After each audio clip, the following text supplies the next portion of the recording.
What is your name? Kouri Richins-Benson. And is your last name spelled Richins-Benson?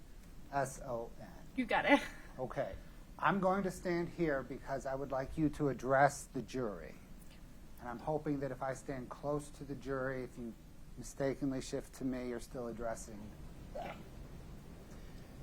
Do you know Eric Richins? Yes, he was my brother. Did you grow up with him? Yes. We are only 2 years apart, so we were inseparable.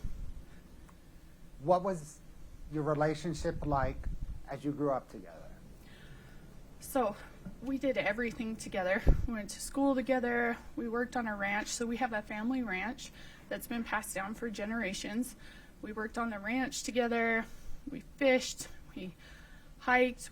We did everything together. How has that relationship continued into adulthood? So my brother and I were very close. We talked constantly. We spent holidays together. We had our families together. So our kids are very close in age. We did lots of activities with our kids together. Like I said, we had them on the ranch all the time together. Talked on the phone almost daily.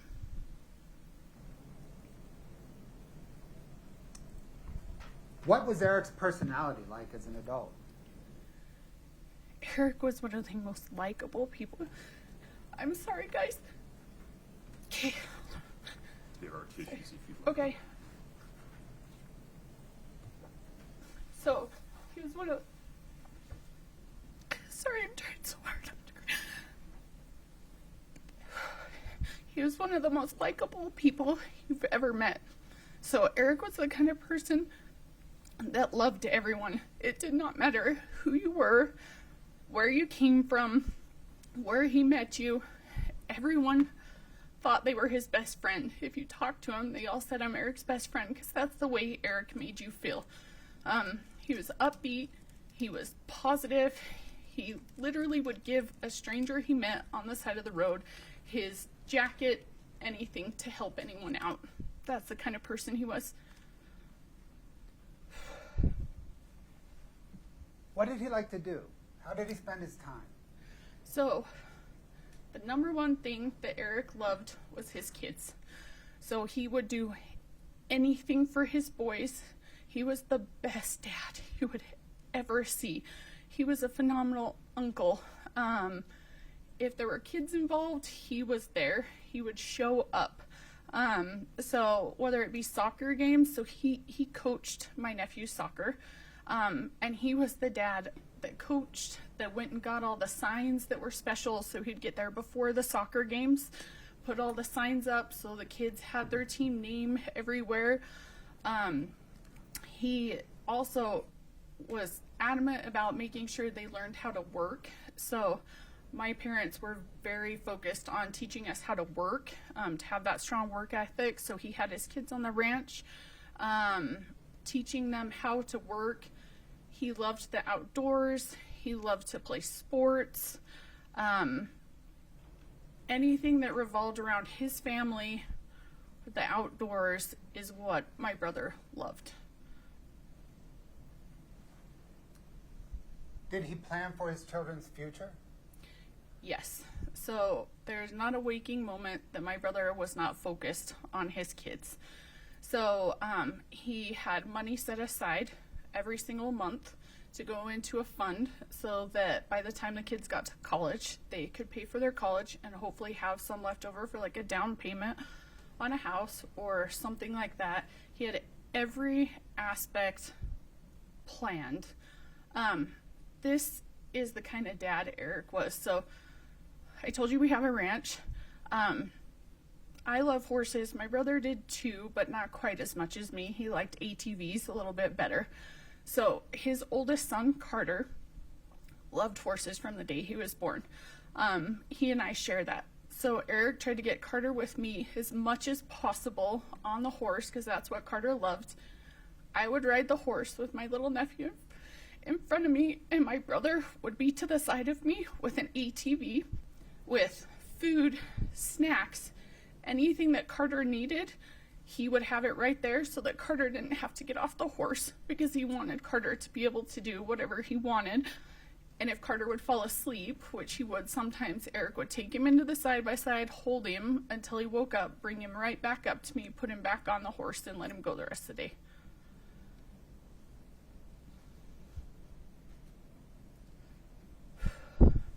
Have you ever observed Eric sick or injured? Yes. So my brother and I are very close. And so when he was an adult, he played sports all growing up. But when he was an adult, he liked to play adult softball.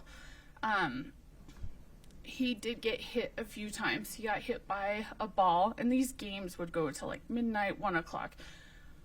He would call me at 1 o'clock in the morning if he got hit to tell me my leg hurts. I don't know if something happened, if it is broken a little bit, if it's just bruised, and I would answer the phone no matter what time it was and say, hey, do you need me to come get you? What can I do to help you? And he'd be like, oh, I think I can toughen it out.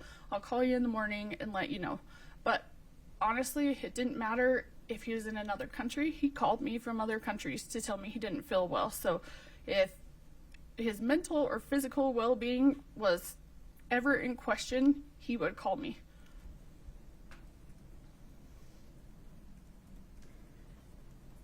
Other than allergy medication, have you ever seen Eric use an over-the-counter drug? The only thing I've ever seen him use is Advil. Have you ever seen Eric use prescription drugs? No. Have you ever seen Eric use illicit drugs? No. Growing up, my mom was a drug and alcohol counselor. She taught us the dangers of those, and really ingrained that in us. Were you and Eric working on any future plans when he died? Yes. So we were planning a trip to Disneyland that year to take our kids. He also has a child. His middle child, Ashton, is extraordinary in math.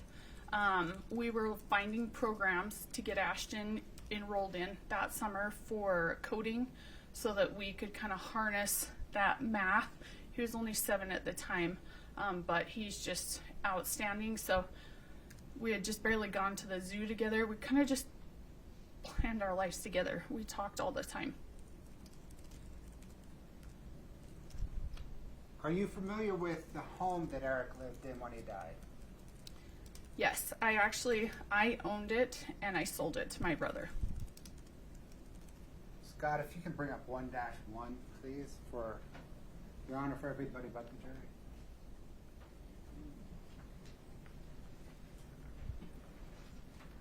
Do you recognize that photograph? Yes. Is that the home that you Yes. sold to Eric and he lived in? Yes. Is it an accurate depiction of that home? Yes, it is. Your Honor, the state moves to admit 1-1. No objection. 1-1 is admitted. Bear with me. There you go.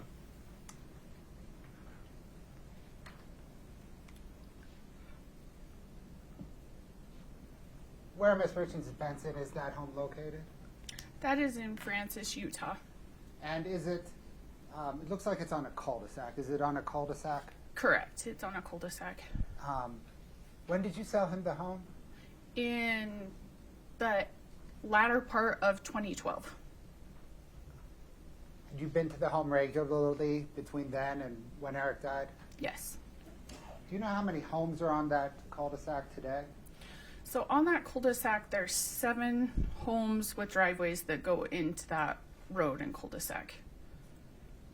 And do you know how many homes and roads were on, homes and driveways were on that cul-de-sac in 2019?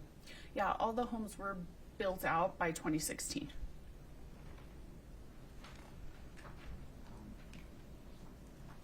Thanks, Scott.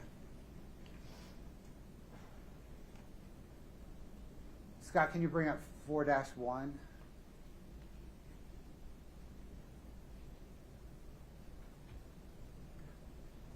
Can you scroll through it, please?